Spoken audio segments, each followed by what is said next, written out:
بسم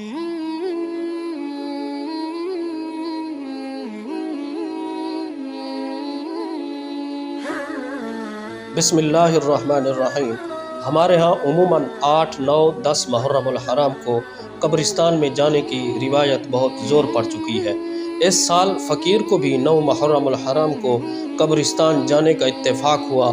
قبرستان میں داخل ہوتے ہی عبرت کا مقام حاصل کرتے ہوئے شکستہ حال قبروں پر ایک نظر پڑی، جن کے کتبوں پر شہر خاموشاں کے ان مکینوں کے نام درج تھے جو منو مٹی کی چادر اوڑھے بالکل خاموشی سے سو رہے تھے۔ کبھی ہماری اس دنیا میں رہنے والے یہ مکین اب ایک ایسی دنیا کا حصہ بن چکے تھے جہاں سے لوٹ کر کوئی واپس آج تک نہیں آیا، لیکن موت زندگی کی محافظ ہے اور ایک ایسی تلخ حقیقت ہے جس سے فرار اور انکار ممکن نہیں۔ بہرحال کہتے ہیں کہ بڑھاپا موت کی دلیل ہے، لیکن جوانی کی موت تو بہت دردناک ہوا کرتی ہے۔ ایسے ہی کچھ قبروں کے کتبے پڑھ کر آنکھوں سے آنسوں کی ایک لہر امڈ پڑی کہ ان بیچارے نوجوانوں نے تو ابھی دنیا کی رعنائیوں کو دیکھا ہی نہ تھا کہ موت نے آن گھیرا۔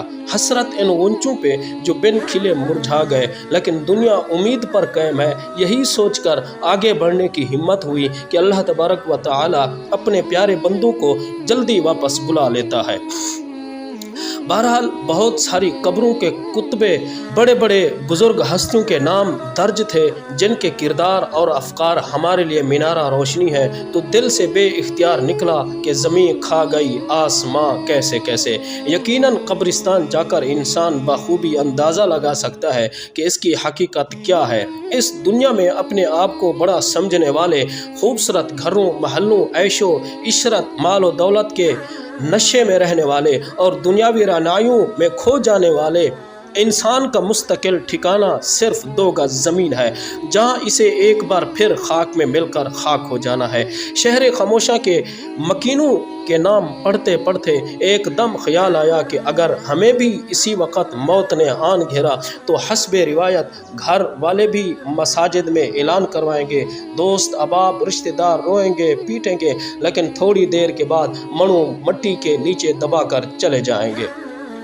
بقول شاعر دبا کر سب چل دیے، نہ دعا نہ سلام، پل بھر میں زمانے کو کیا سے کیا ہو گیا ہے۔ اس کے کچھ دنوں کے بعد پھر دنیاوی کاموں میں لگ جائیں گے، کیونکہ کسی کے مرنے سے بھی آج تک دنیا کا کام رکا نہیں، اور ہم ایک ایسی دنیا کا حصہ بن جائیں گے جہاں کوئی پرسان حال نہ ہوگا، جہاں لامحدود تنہائیاں اور گھٹاٹو اندھیرے ہیں، جہاں سے واپسی کی راہ ممکن نہیں، اور جہاں پہنچ کر دنیاوی ناطے ہمیشہ کے لیے ختم ہو جاتے ہیں۔ ایک طرف تو قبرستان مقام عبرت ہے، لیکن دوسری طرف ان 2 دنوں میں ہمارے ہاں قبرستان میں میلے کا سما نظر آتا ہے، جو قابل افسوس ہی نہیں بلکہ قابل رحم بھی ہے۔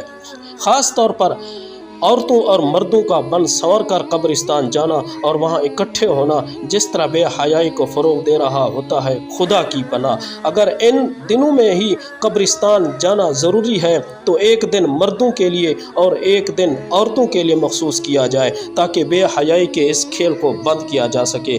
ہماری حکومت سے استدعا ہے کہ حکومت اس مسئلے پر بھرپور توجہ دے، اور دوسری طرف ہم انفرادی طور پر بھی اس مسئلے کو حل کر سکتے ہیں۔ اگر ہم ان 2 دنوں میں اپنی عورتوں کو قبرستان جانے سے روک دیں تو میرے خیال میں کوئی حرج نہیں، کیونکہ اگر ہم دوسروں کی ماؤں بہنوں کو غلط نظروں سے دیکھتے ہیں تو یقیناً دوسرے بھی ایسا ہی کریں گے۔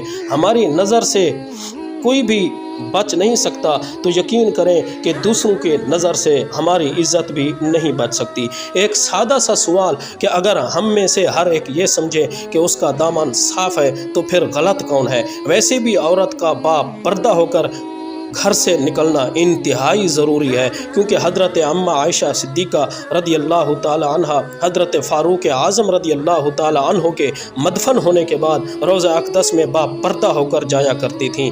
اس کے علاوہ ہمارے مسلمان قبروں کے اوپر بیٹھ کر سگریٹ کے کش لگا کر ایک دوسرے کو لطیفے اور چٹکلے سنا رہے ہوتے ہیں، جو قبرستان کے آداب کے سراسر خلاف اور کبیرہ گناہ بھی ہے۔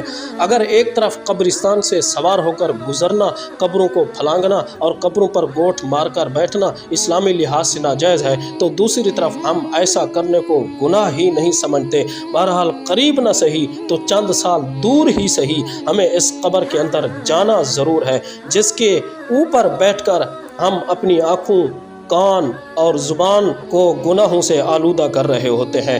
اس قبر کے متعلق میرے نبی پاک نے فرمایا کہ اسے مٹی کا ڈھیر نہ سمجھو، بلکہ یہ جنت کے باغوں میں سے ایک باغ ہے یا تو جہنم کے گڑھوں میں سے ایک گڑھا۔ الغرض ہمارا قبرستان جانے کا مقصد صرف اور صرف عبرت حاصل کرنا ہے، نہ کہ اس لیے کہ ہم لوگوں کے ساتھ تھوڑا محظوظ ہوں، گپ شپ لگائیں اور ایک دوسرے کو لطیفے اور چٹکلے سنائیں اور شام کو گھر واپس لوٹ آئیں۔ ہماری حوصلہ افزائی کے لیے ہمارے چینل کو سبسکرائب ضرور کیا کریں تاکہ اس طرح کی معلوماتی ویڈیوز آپ تک بآسانی پہنچ سکے۔ لائک اور شیئر بھی کر دیا کریں۔ شکریہ، اللہ حافظ۔